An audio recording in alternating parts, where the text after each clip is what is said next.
Hello, thank you for joining us today. My name is Carlene. And I'm Jay. We are also known as Jaylene.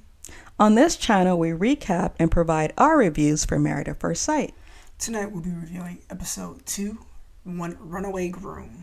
Please subscribe and click the notification bell so you won't miss any of our videos. So we're getting right into Kirsten and Shaquille. So is it just me, or did it seem like Kirsten took forever to walk down that aisle? The look on her face when she saw Shaquille for the first time said it all. It was like she was saying, "Experts, this isn't the man that I ordered, asked for." Maybe Kirsten thought that she was at Burger King or Build-A-Bear or something. They were smiling at each other. His was genuine, hers was fake. Kirsten stood so far away from Shaquille, and there was that awkward laugh from Shaquille. Then Kirsten was like, "Is there something you want to say?" I like Shaq's response where he said, "God knew what he was doing when he made you." In my mind, I'm thinking, she don't feel the same way about you, bruh. Her friend looked like, "Kirsten, why are you cutting up already? You just met this man." Did you see how Kirsten looked Shaquille straight in his eyes when she mentioned tough times in her vows? I hope she knows and still gives him that grace that she talked about in the vows. Then the awkward cheek kiss. I still think she gave him her ear. What's up with Kirsten? When Shaq gave her compliments and how beautiful she was, she didn't even say anything back just to be nice. It was like, "Thank you, I know I look good, but you are still not what I asked for. You're not built, you have no hair, and your beard is too thick." And I'm like, come on, girl, just give him some type of grace, give him some type of compliment. But one thing I had when she said in her vows, she said that she would give it her all. I'm like, you know you lying. You lying to everybody. I'm like, he just can't see it yet. It's like she said it on her face. She does not have a poker face at all. That killed me when she walked down the aisle. I said, "Oh, Lord." Yeah, I think she was looking for him to ask, right, if he could kiss her. And when he didn't, she just decided to give him her cheek. And afterwards, Kirsten did compliment Shaquille's tux. And in his confessional, Shaquille mentioned kissing Kirsten's cheek was her setting boundaries. Okay, Shaquille, if you say so.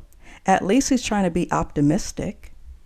I can understand being optimistic, but it's like, if he can't read her like off the bat, I'm sure his friends told him after seeing that video, like, what were you thinking? Like, if she was like, if his, I know he don't have a lot of people, but whoever his people were in the audience, looking at her, they can hope they pulled him to the side of like, watch out, she's not into you.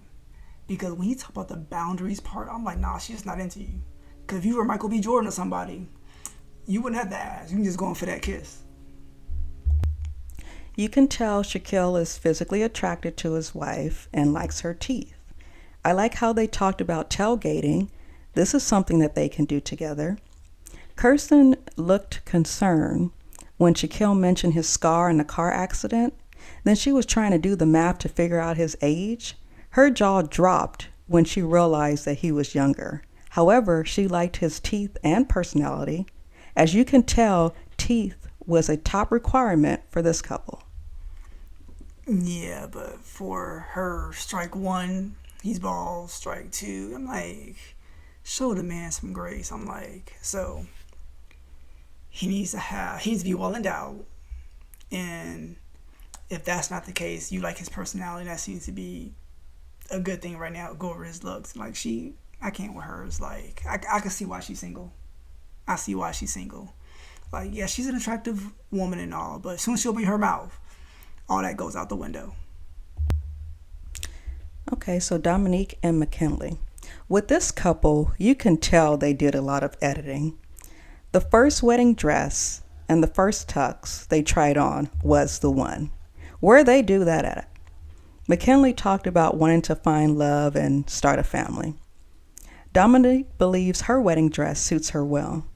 She reminded us again that her mom signed her up for the process. Domynique believes she has her career and that no age is too young to get married. Back in the day when people got married at 14, they didn't have a choice. She says she's ready to learn, love, and build a life together. Is it me, or is anybody else getting fake vibes from this couple in general?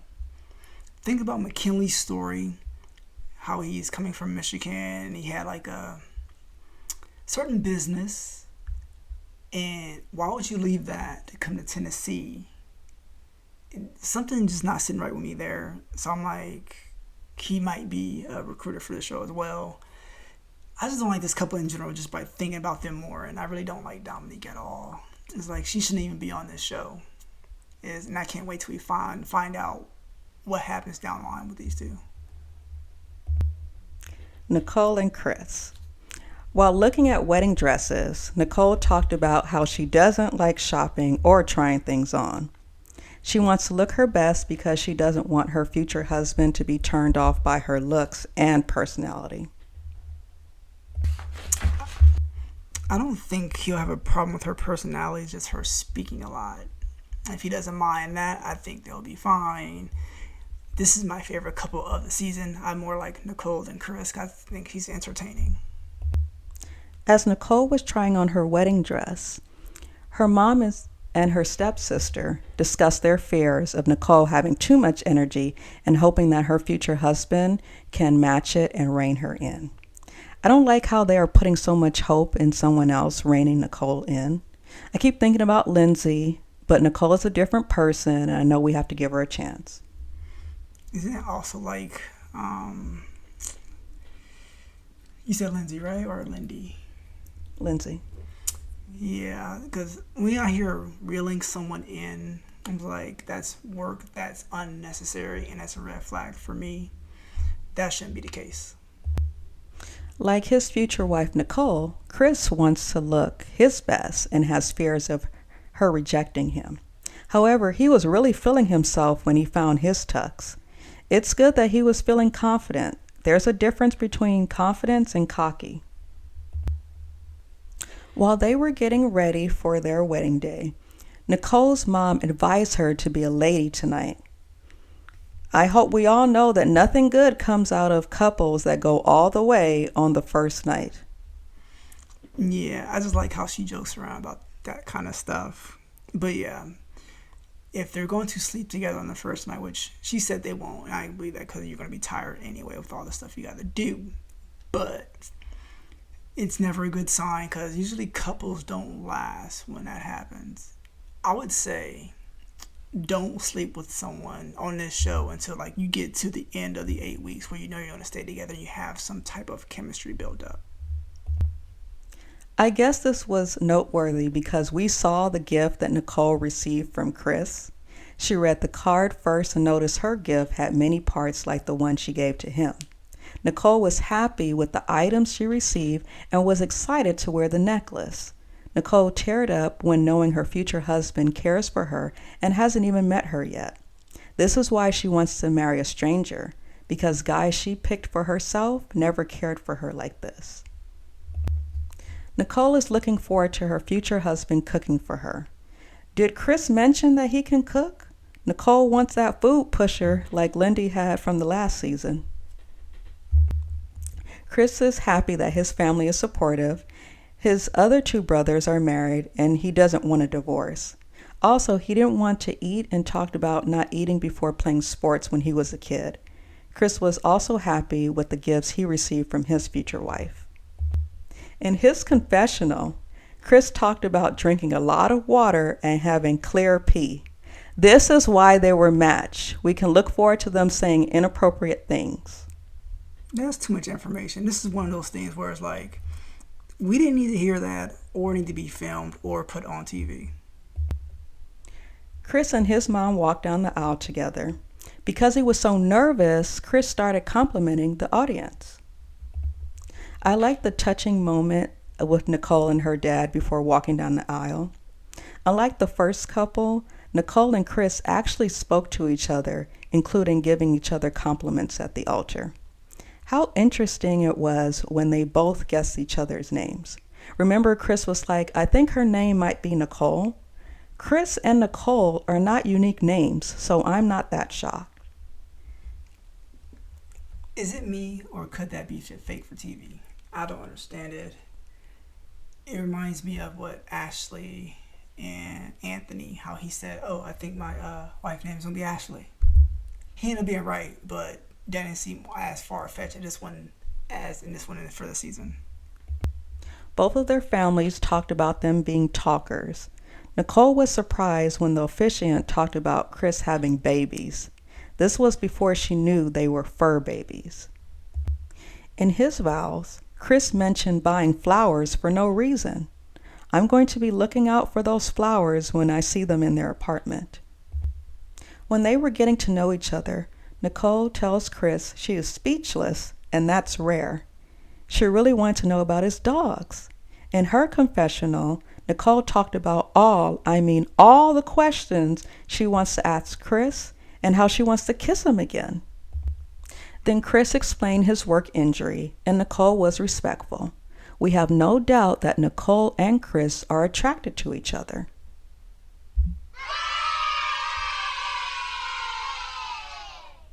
You know how rare that is on this show. Now we'll talk about Gina and Clint. When Gina was trying on her dresses, she talked about doing well in her career, but being alone at the end of the day. Then her mom pushed her age all the way to 40 because she wants to have grandchildren soon. Gina used that opportunity to talk about her fur baby, Hank. They were going to write off her future husband if he doesn't like dogs. Gina's mom cried when she found her dress, her wedding dress, and her mom hopes that Gina finds a giver just like her. You forgot to say her mom said she wanted to shake that booty or something of that nature. When Clint was trying on his tux, his friends compared him to a Chippendale dancer. Clint was happy to find his tux. When asked about waking up to the same person for the rest of his life, Clint said he liked the concept of it. His friends reminded him that concept and reality are two different things. When we get further on in the episode, you understand why this question was asked and why it was so important. Clint thought it was our business to let us know that he's been with over 60 plus people and apparently none of them worked out. That's why he is here and doing things differently. I didn't catch that 60 plus women thing. It rubbed my spirit the wrong way when he said, I like the concept of waking up with the same person every day. I'm like, that makes no sense. If you like the concept, you shouldn't be on this show. And why are they having him slow motion walk out like he's a pimp? That wasn't necessary. When Clint was walking down the aisle, he thought he was about to do a performance. I know when people are nervous, they just keep talking, and he was talking to the audience. Gina was so excited to walk down the aisle. I liked the greeting. It seemed like they've known each other already. Everyone was shocked when the officiant asked about the rings and Gina started calling for Hank. What we didn't know until the after party was she drugged her dog from walking down the aisle like that. So he was a little droopy, as you can tell if you watch it back, because apparently he's a wild dog. But why are you drugging your dog and then you want to admit it on national television? Your P is out there, right? I thought Gina was going to break Clint's finger when she was trying to put that ring on it. I did too. I was like, oh, poor Clint. But I was like, not poor Clint. He got this coming. And that kiss at the altar. I thought they were making up for the cheek kiss. Remember when Kirsten and Shaquille gave us that? So maybe they're trying to go all out. Yeah, I thought that was interesting. I'm thinking she's really into this guy until I found out don't find him attractive at all. When they were getting to know each other, they realized that they lived in the same place. Then on After Party, we learned it was almost a Karen and Miles situation from New Orleans. Remember when Karen learned Miles' name and looked him up on social media? Well, when Gina was being interviewed for the show and she saw the Married at First Sight van at her place, they weren't there to see her. They lied talking about they needed more pictures. Gina asked the valet why they were there, and they told her that they were interviewing an old guy. I'm glad Gina left it at that and didn't try to investigate further because she wouldn't be on the show today. I thought that was hilarious when they said they're interviewing an old guy. But my thing, if you're married at first sight, if you're the producers,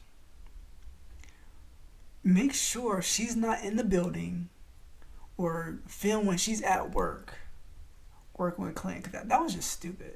I didn't understand that at all. You got two people in the same building. Plan that a lot better. I didn't understand that at all. Okay, on to the last couple, Jasmine and Airris. Jasmine didn't want to have a pageant gown when she was looking for her wedding dress. She was looking for her husband to be patient. When she said that, her family just laughed at her. Also, she wants someone who works out. Jasmine and her mom cried when she found her wedding dress. Since her mom's breast cancer diagnosis, they didn't know if they would have this moment a few months ago. I'm glad her mom was able to share this time with her. Jasmine's getting the only person who works out on this show. Did anyone else catch all these montages of everyone working out? I find that to be very fake by this show. Like, you know what? We need a montage of everyone working out, doing some type of exercise. When y'all know, like last year, Justin, we all know he don't work out. I don't know what that was about, but still. At least Airris actually works out, so she's going to get what she wants, so she'll be happy, at least with that. Airris was adamant that he wasn't going to cry on his wedding day. He wished his father was there and talked about the good relationship they had. He's insecure and is unsure if he's man enough because he's never had a father figure in the household. Most people don't have a father figure in the household, but they have father figures in their life that can show them how to do that. So I'm wondering, where were these other men that he may know, either if he had any uncles or anything like that, older cousins, something like that, who can show him? As he was trying on his tux, Airris lists all the ways he was trying to find his person, including the dating apps that are currently on snooze. However, he says he's looking for something permanent and a flame that won't die. And when asked what he was looking forward to from this process, Airris is going to say making offspring. That part was funny because he wants to do it very nasty like, so I thought that was hilarious. But if he was serious about this process, his apps wouldn't be on snooze, they would be deleted if you really want this to work. We know that they both want children. I hope that they take the time to get to know each other before moving to that stage. Talking about the nasty stage. On their wedding day, it must have been in the afternoon because Jasmine and her crew, they were eating. They had burgers and everything. Jasmine is concerned if her future husband will be a mama's boy or if his family is overprotective. The only person Jasmine needs to be concerned with is Airris's cousin, and you will see why shortly. Jasmine wants to stop falling in love with potential. Again, she was happy that her mom was there because her mom has been planning her wedding since she was 3 years old. But for Jasmine, it's more about follow your intuition. All the guys she's been picking, you know when someone is not for you. You know when you're dating someone, okay, this is not going to work. I don't see it going anywhere. But yet, you stayed in it. So that's more about you and not about the guys. When Airris was waving bye to the streets, letting the streets know that he's about to be a married man and wanting them to leave him alone, who was he talking to? Is there a specific person or people that he's talking to? Who is after him? My thing is, why are you saying bye to the streets? Do you miss it that much? And if you're talking about saying bye to the streets, you don't need to be getting married. Before Airris walked down the aisle, his cousin tried to stop him one last time from getting married. She says Airris has too many hopes and how it doesn't make any sense. I could see them as kids getting into things and his cousin coming to his rescue. Maybe she thinks that she has to do that same thing right now. Is it that, or does she really know her cousin well, where she know that this is not going to be for him?